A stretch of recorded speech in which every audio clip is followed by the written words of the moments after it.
they can't be stirred until all be fulfilled. But what? These people, they think that they could dictate to the Most High, man. No. The Lord dictates to us. You got it? Yeah, I got the scripture. This is our 2nd Ezra chapter 4, verse 37.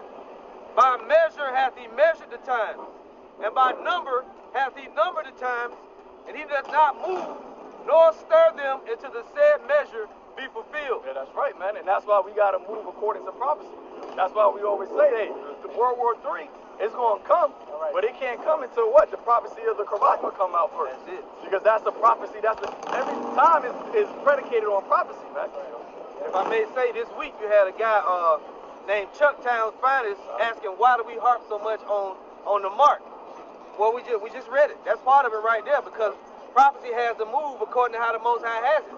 And if we don't warn the people about the mark of the beast, you know, then blood is going to be on our hands. We got to warn the people, man. We got to tell them what the mark is, what the image of the beast is, you know, what the number of the beast is. We have to go into all these things that the Lord told us to prophesy about. You know, things which must shortly come to pass, as the scriptures say.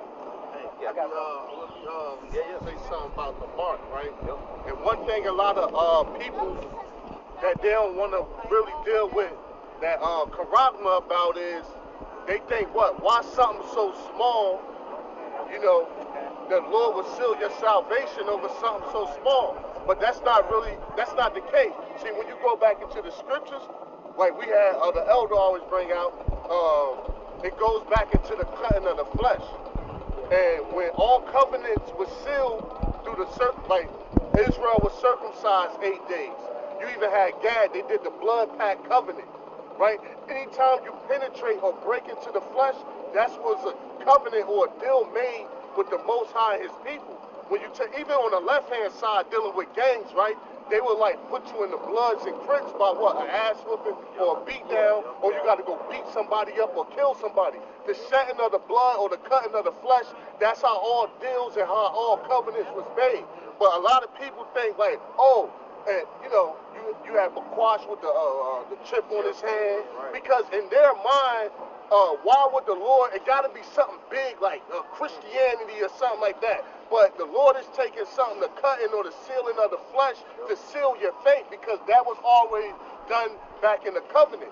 Now, when you go back into the word sex goes into the word to cut, right? Because if you never had sex with a virgin, you never had sex. You were just, technically, you were just popping up your woman.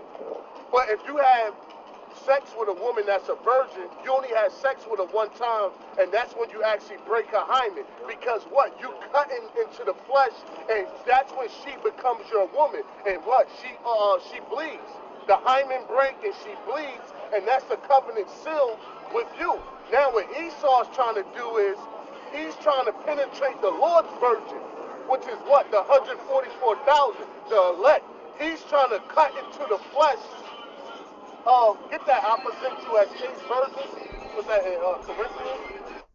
Yeah, we the Lord's chaste virgin. So 2/3 is whores. They done away with. They gonna get the Quran. They gonna get the sheet.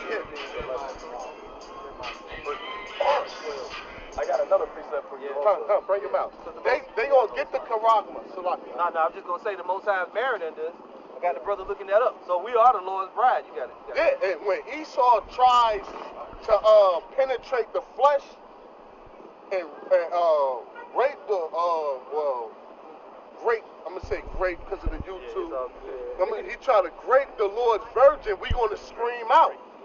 When we scream out to Yahweh Shem Yahweh Shai, that's when he's going to come and deliver us. Because that was the code back then. When a woman was being taken advantage of sexually in that matter, she would scream and call out for help.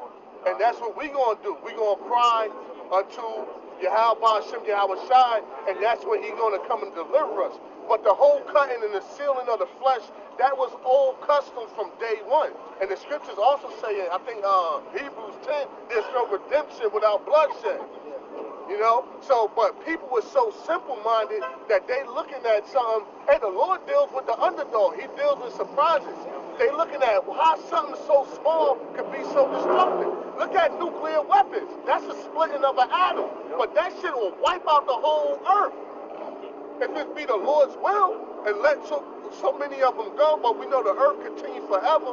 But those, the splitting, that's what atom means. The divide and the splitting. An atom is so small.